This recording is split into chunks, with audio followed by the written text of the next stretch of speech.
Chào mừng các bạn quay trở lại với Angola. Vùng cực nam xa xôi và hẻo lánh của Angola là quê hương của rất nhiều bộ lạc mà chúng ta còn rất ít biết tới.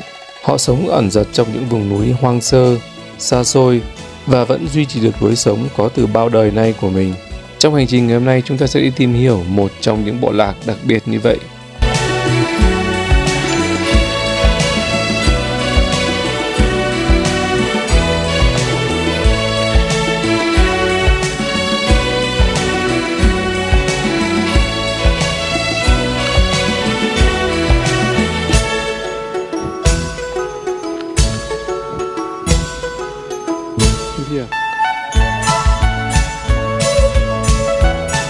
Các bạn có thể gọi đây là cổng hoặc hàng rào, tùy các bạn. Và dù các bạn gọi nó là cái gì đi chăng nữa, thì để vào được ngôi làng này các bạn phải đi qua cái thứ này. Và chắc hẳn đây là cái cổng làng độc nhất vô nhị trên thế giới.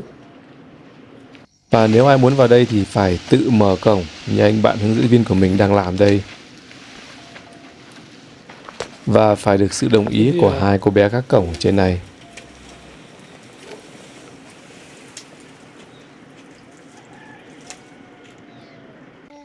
Và nếu đã vượt qua được chướng ngại vật là cái cổng đó thì chúng ta đã có mặt ở bên trong ngôi làng của bộ lạc Mukawana.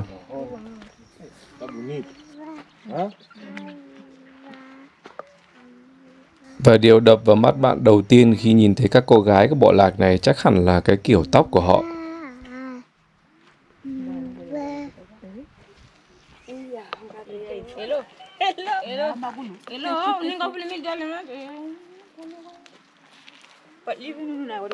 Cái mớ tóc che ngang trán và giống như cái vành của cái mũ lưỡi chai được những người phụ nữ ở đây làm bằng một hỗn hợp bao gồm phân bò, mỡ và các loại cỏ để tạo ra mùi thơm. Các hỗn hợp này được trộn với nhau, sau đó được đắp lên đầu để tạo thành kiểu tóc như vậy.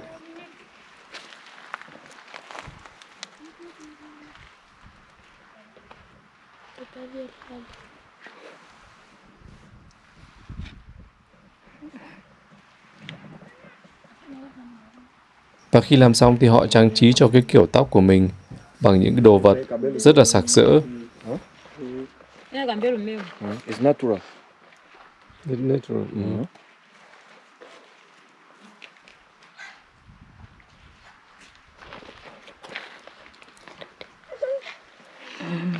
Ngoài tóc ra thì những người phụ nữ của bộ lạc này còn trang điểm trên cơ thể của mình bằng rất nhiều các loại vòng.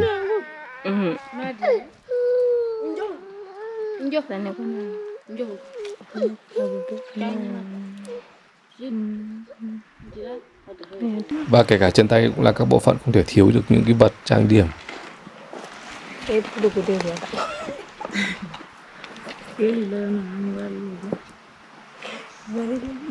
Cái này có vẻ như làm bằng một loại nhựa. Họ được trang trí, họ tự trang trí những cái hình hoa văn ở trên này.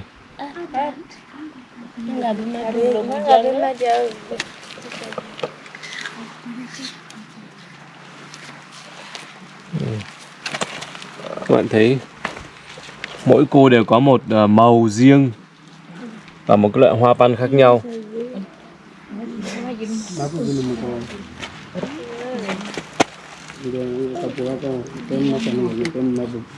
Sặc sỡ nhất chắc phải là phần hông của các cô gái. Họ trang điểm hàng trăm cái vòng nhỏ quấn quanh người. Có những cô gái còn quấn rất nhiều các cái vòng được làm bằng một dạng cói. Cũng chính vì những lý do này mà bộ lạc Mukawana là bộ lạc được coi là sặc sỡ nhất và thời trang nhất ở vùng miền Nam Angola.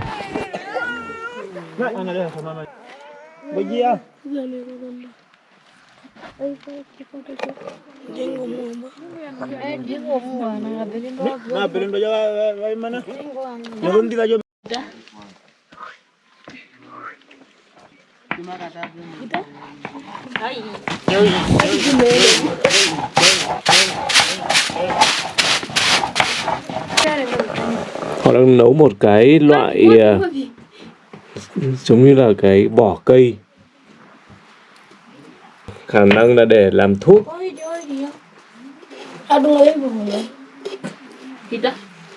Pitin, kakak nih, Pi.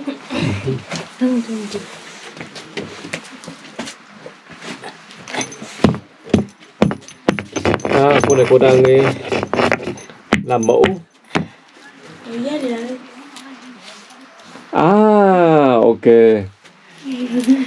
Bây giờ đã tìm ra bí mật của bộ lạc này, tìm ra một trong nhiều bí mật. Các bạn vừa thấy đây chính là cái vỏ cây mà người phụ nữ của bộ lạc Makahona dùng làm cái bột để bôi lên tóc. Và chúng ta đã thấy những cái lọn tóc rất đặc trưng của bộ lạc này.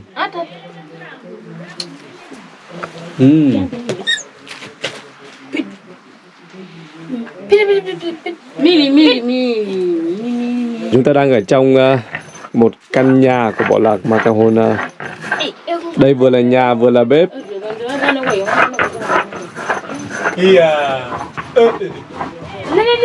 Buen día.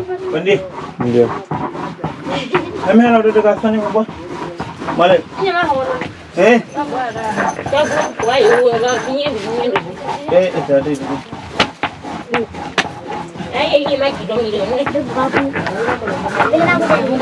Em bé đang ngủ.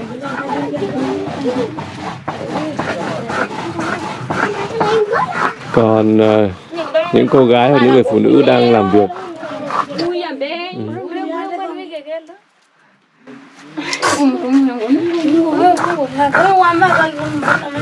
Và cây là một cái loại nông sản rất phổ biến ở đây, không chỉ của người của bộ lạc Makahona dùng cái này làm thức ăn chính, mà còn nhiều bộ lạc khác nữa ở khu vực này.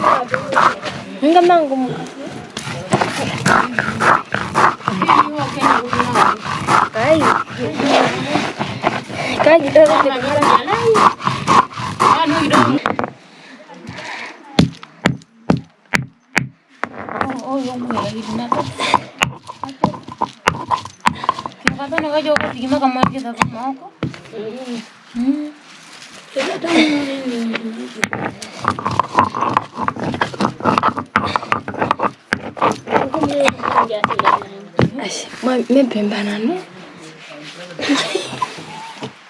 Ye dum tirayo. Mbak pembanan? Ay, pembanan. Kan bela beno go ko jomo.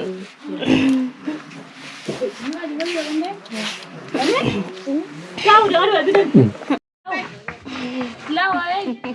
Lau. Ôi anh cũng bảo về. Nhanh rồi. Lau. Ôi bên jo về hè là của hai má thế này có lên thế mà đủ sự đông nhìn. Bác cả bên bàn nào ấy. Đi vô. Dạ chứ mà cái đâu bữa đây. Tôi nhìn làm đây. Có khả năng họ dùng cái vỏ cây này để tạo ra mùi thơm cho tóc. Vì khi nướng lên thì cái vỏ cây này bốc ra một cái mùi nhất định. Và theo nhận định chủ quan của mình thì cũng không được quá thơm. Và sau đó họ sẽ mài ra để chát lên tóc, tạo cho tóc cái mùi thơm nhất định. Trang điểm tóc là một cái việc làm rất là quan trọng đối với các cô gái của bộ lạc Makahona. Do vậy như các bạn thấy họ dành rất nhiều thời gian để trang điểm tóc, để sửa soạn tóc, để tạo mùi thơm cho tóc. Và khi bạn đang là khách trong ngôi làng của họ thì những người của bộ lạc Makahona này rất là hiếu khách. Tại vì họ đã có sự tin tưởng đối với vị khách đó. Mặc dù họ vẫn còn sống ở những cái vùng rất là hoang sơ và rất hẻo lánh, và hầu như rất là hiếm khi được gặp người nước ngoài và người lạ vào thăm. Có một điều đặc biệt cũng rất dễ nhận thấy là những người phụ nữ ở đây họ rất tự hào về những cái trang điểm tóc của mình và các trang điểm trên cơ thể. Và họ rất hồ hởi và vui vẻ khoe những cái đồ vật đó, bởi họ coi đó là một điều đặc biệt, một cái dấu hiệu đặc trưng để phân biệt họ với những người của bộ lạc khác.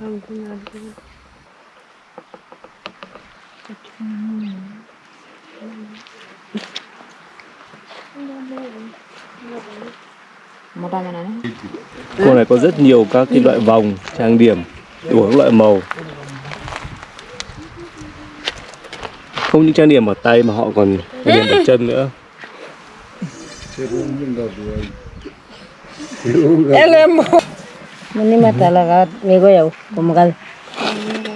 Và các bạn hãy xem cái trang điểm chân của họ, gọi là vòng chân. Dép thì đa số các bộ lạc ở xung quanh đây đều dùng làm bằng cao su. Tuy nhiên bộ lạc này thì là họ không cắt ra từ lốp, hoặc là cắt ra từ lốp, nhưng mà họ cũng làm rất là cẩn thận, trang trí hẳn hoi. Tuy nhiên nếu bạn gặp những người của bộ lạc Mukawawa một cách tình cờ trên đường thì họ sẽ có những xử sự hoàn toàn khác. Trên đường đi là lại người chân và người hướng dẫn gặp một nhóm những người thanh niên, trẻ con của bộ lạc này nữa. Tuy nhiên họ có tỏ vẻ rất là sợ sệt và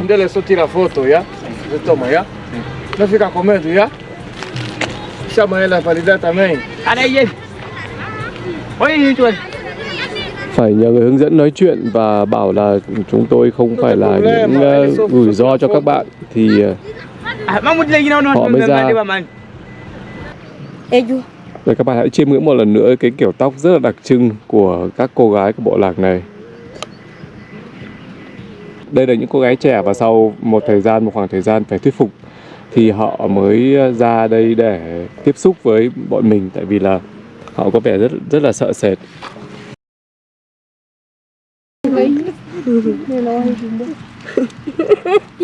Mỗi bộ lạc đây đều có một cái đặc trưng rất là riêng. Và cái mớ tóc ở trên này họ như vừa giới thiệu ấy thì là họ làm bằng những hỗn hợp, và trong đó có phân bò và có một mùi rất là đặc trưng, thật là thú vị. Các cô gái trẻ, mỗi cô gái đều có một cái kiểu vòng chân riêng. Đây ví dụ bằng cói, những cái vòng rất là đơn giản như này. Nhưng vừa nãy như chúng ta thấy các phụ nữ ấy thì là họ có những loại vòng được trang điểm bằng, ví dụ những loại vòng như này.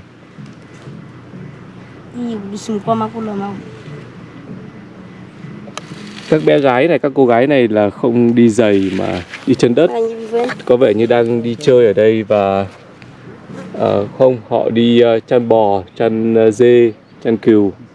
Chúng ta hãy chiêm ngưỡng vẻ đẹp của các cô gái của bộ lạc này. Ai cũng rất là, mỗi người một vẻ rất là đẹp. Bonito, bonito, bonito.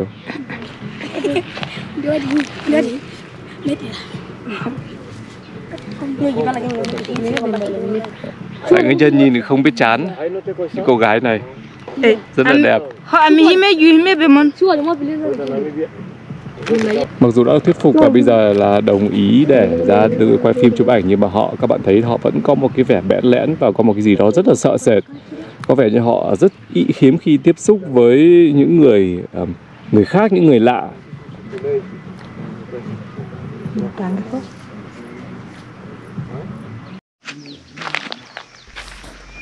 Bây giờ chúng ta sẽ quay trở lại ngôi làng của bộ lạc Mukawana để tìm hiểu thêm về bộ lạc này.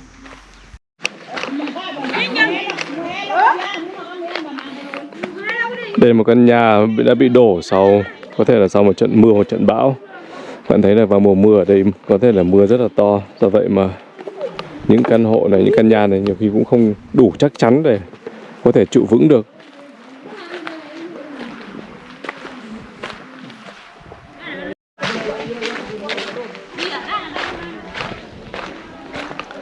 Bộ lạc Mukawana này cũng sống chủ yếu bằng nghề chăn nuôi gia súc. Đây họ có nuôi cừu, đây có lợn. Và cũng sống trong những căn nhà làm khá chắc chắn và kiên cố bằng những thanh gỗ ở xung quanh đây. Và được chát bằng cái lớp đất xen kẽ ở giữa.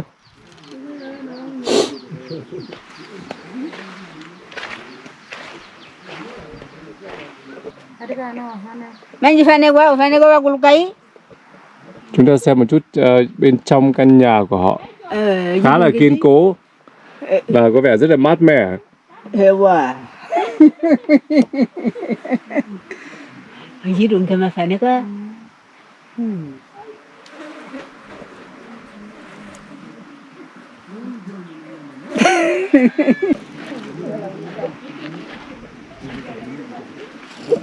Bom dia. Bom dia. Bom dia. Don't have a pharmacy. Pharmacy no. Đây là có vẻ như anh trưởng làng, và chú ấy chạy ở chỗ mình và xin thuốc, nhưng mà rất tiếc là không để ý nên là không mang chút thuốc nào cả. Chỉ mang một chút quà nhỏ linh tinh thôi chứ không mang thuốc. Cô gái này vẫn còn trẻ nhưng mà đã có con thơ. Trong này là bếp của họ.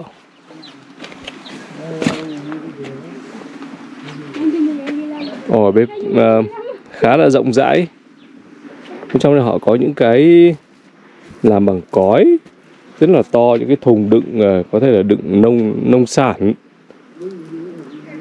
Đây, rất là to.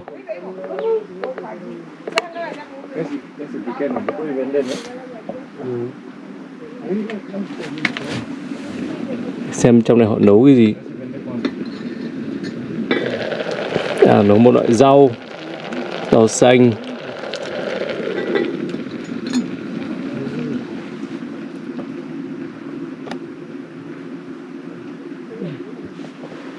Tường bếp thì làm bằng đất, trông ngả nghiêng và cũng có vẻ như là rất là sập sệ. Trong ấy rất là tổ mối tổ mọt rất là nhiều.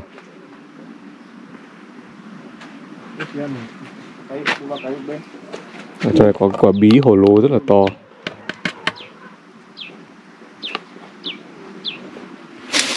Đỗ, một loại đỗ màu trắng.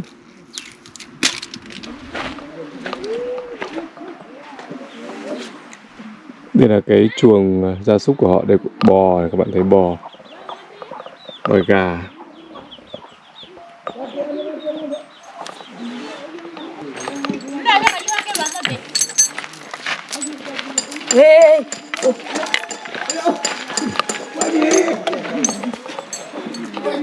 Cái bình đựng rượu và những cái cốc uống rượu, chứng tỏ bộ lạc này họ cũng tự chế và uống những cốc rất là to.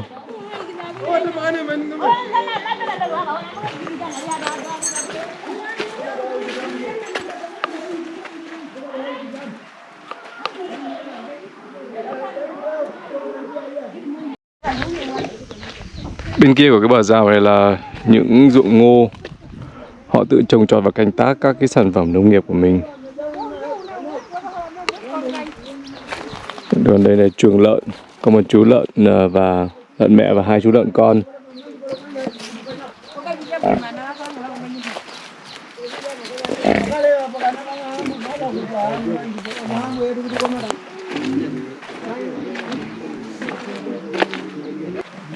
Buen dia.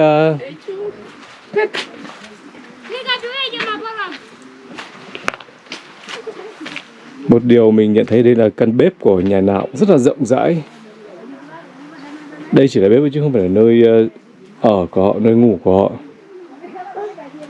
Tuy nhiên có vẻ như là người của bộ lạc này rất chú trọng vào việc nấu nướng ăn uống. Bếp lúc nào cũng nhóm lửa.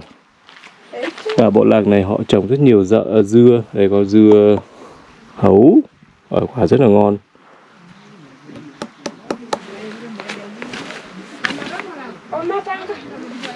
Bây giờ có vẻ như là đang là lúc nghỉ trưa nên người dân tụ tập ở gốc cây này để nghỉ trước khi họ quay trở lại lao động ở đồng áng vào buổi chiều.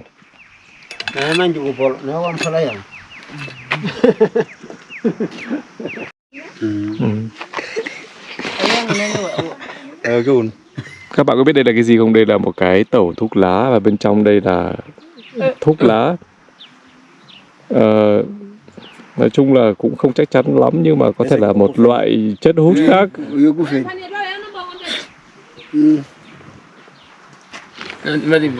Và mỗi người đàn ông ở bộ lạc này đều có một cái tẩu thuốc lá như thế này mang sẵn trong người.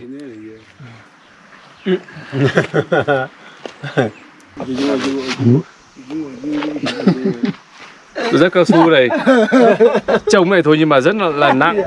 Bây giờ thì đi thử để tận hưởng cái cảm giác. Các bạn thấy những cái đàn ông đây cười khoái chí như nào không?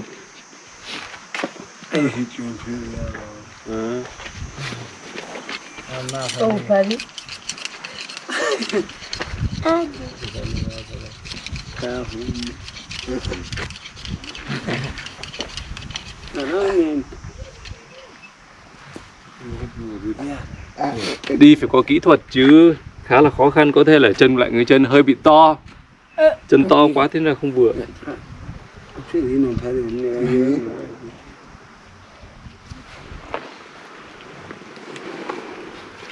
Ai cho anh đi bên này với nhau đang lấy.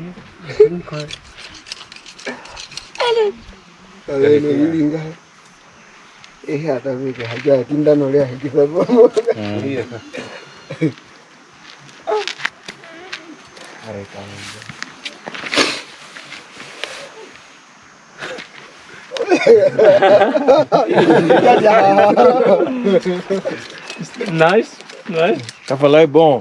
Bố, bố. Kamu dia wei. Đi có vẻ như là kia chắc chắn đấy, nhưng mà hơi đau một chút tại vì không vừa.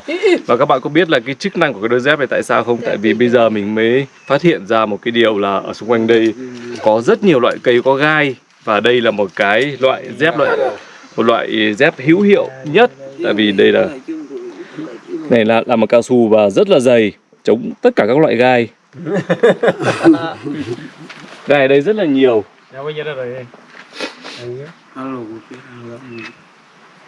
Đi trong rừng này có rất nhiều loại gai, và từ nãy giờ các bạn thấy đây, dép của lại cái chân bám đủ các loại gai, và bây giờ mới biết là công dụng thực sự của cái đôi dép này.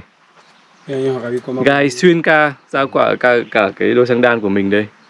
Thế nên là có khi là phải mua một đôi dép cao su của người dân ở đây để đi, chứ không thì thứ nhất là hỏng hết dép, thứ hai là sẽ nát hết chân vì gai. Vô số là gai, các bạn thấy.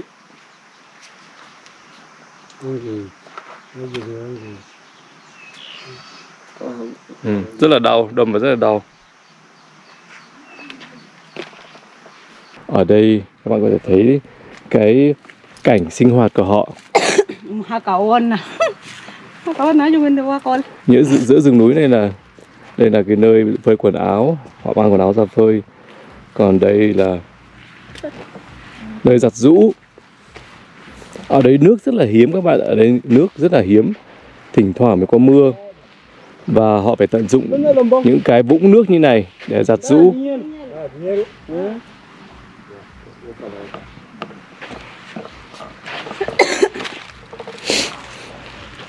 Và cô gái của bộ lạc này khi rất vui vẻ được chụp ảnh và quay phim, do vậy mà cô ấy thậm chí còn cô ấy đề nghị là mặc cái áo vào để có thể quay được một cách thoải mái hơn.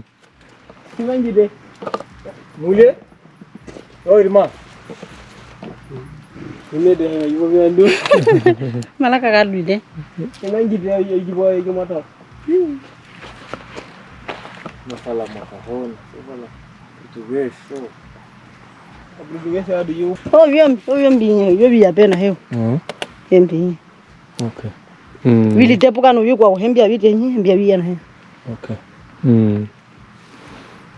vậy là qua cái hành động của cô gái thì chắc bạn cũng hiểu là họ buộc tóc, các lọn tóc, xong sau đó là họ quấn vào cái chỗ này.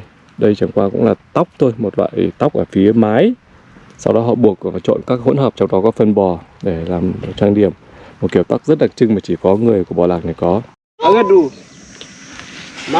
Bộ lạc này cũng đã dùng xà phòng để giặt.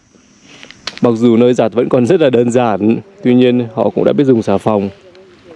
Và đây là cái can họ để lấy nước về để sử dụng. Cái nước ở đây là mùa này rất khan hiếm. Đôi dép cao su bất hủ.